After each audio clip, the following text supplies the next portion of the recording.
Pernah gak sih kamu ngerasa selalu dikelilingi orang yang toksik, pasangan yang manipulatif, atau teman yang meremehkan, dan lingkungan yang menguras energi? Lalu kamu bertanya-tanya, kenapa aku selalu bertemu dengan orang-orang yang seperti ini? Atau aku cuma sial? Tapi ada pertanyaan yang lebih sulit untuk ditanyakan ke diri sendiri. Apa mungkin aku juga punya peran dalam pola ini? Karena kenyataannya hubungan yang kita jalani seringkali bukan hanya karena soal keberuntungan, tapi juga soal pola, kebiasaan, dan cara kita memandang diri sendiri.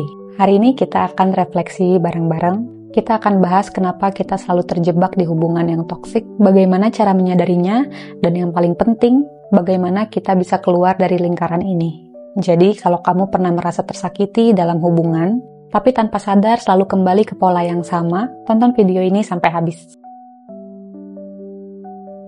Banyak orang mengeluh tentang hubungan yang toksik, tapi anehnya setelah lepas dari hubungan yang toksik, mereka masuk ke hubungan toksik lainnya, dan polanya selalu sama. Kenapa bisa begitu?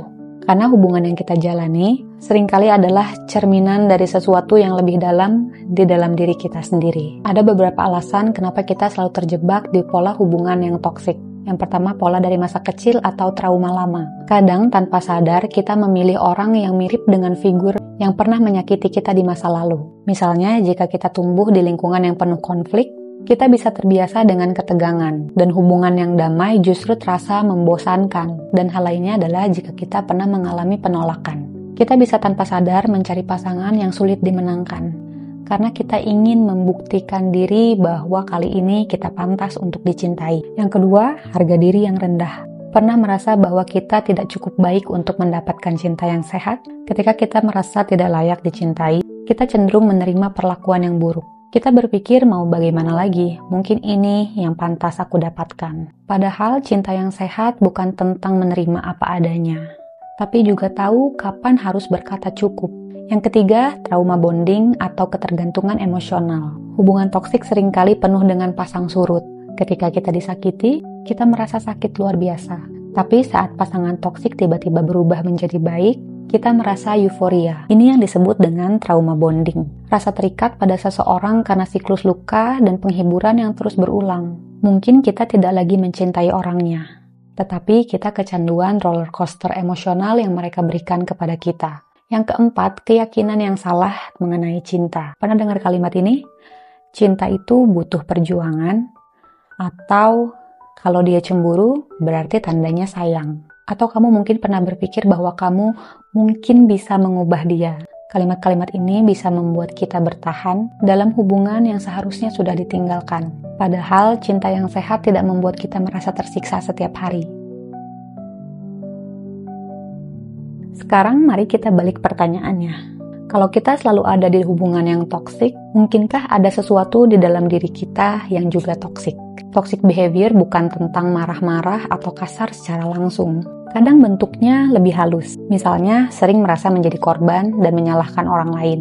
Atau memanipulasi dengan perasaan bersalah. Misalnya, kalau kamu sayang, harusnya kamu ngerti. Atau merasa paling benar dan sulit untuk menerima kritik. Dan ada juga misalnya takut kehilangan sampai harus mengontrol orang lain. Dan yang paling berbahaya, banyak dari kita yang tidak sadar kalau kita melakukannya. Pertanyaannya, kenapa kita bisa menjadi toksik? Yang pertama adalah luka dari masa lalu yang membuat kita menjadi defensif atau selalu curiga. Yang kedua, kurangnya self-awareness. Kita sibuk menyalahkan orang lain tapi tidak pernah bertanya, apa peranku dalam masalah ini? Dan yang ketiga, takut kehilangan kontrol, sehingga kita jadi terlalu menuntut atau memanipulasi orang lain. Perlu dipahami adalah toksik itu bukan identitas. Kita bukan orang toksik, kita hanya punya kebiasaan yang perlu diubah.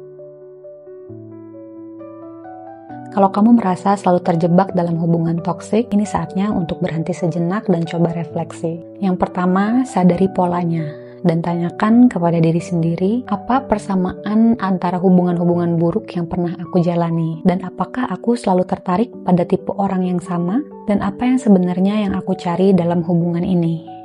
Yang kedua, bangun self-worth yang sehat. Kita harus berhenti menerima hubungan yang buruk hanya karena merasa tidak pantas mendapatkan yang lebih baik.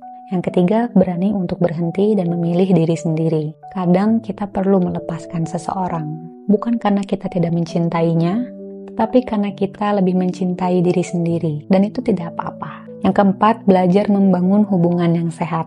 Cinta yang sehat itu tentang komunikasi yang jujur, rasa aman, bukan ketakutan, dan tumbuh bersama, bukan saling menyakiti. Yang kelima, latih self-awareness dan terima kritik. Tanyakan kepada diri sendiri, kenapa aku bereaksi seperti ini?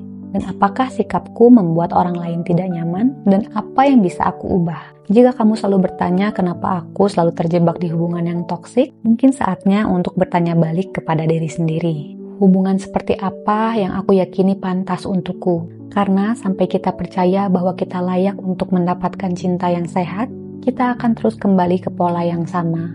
Hari ini mari kita berhenti sejenak dan coba bertanya, apakah aku benar-benar mencintai orang ini?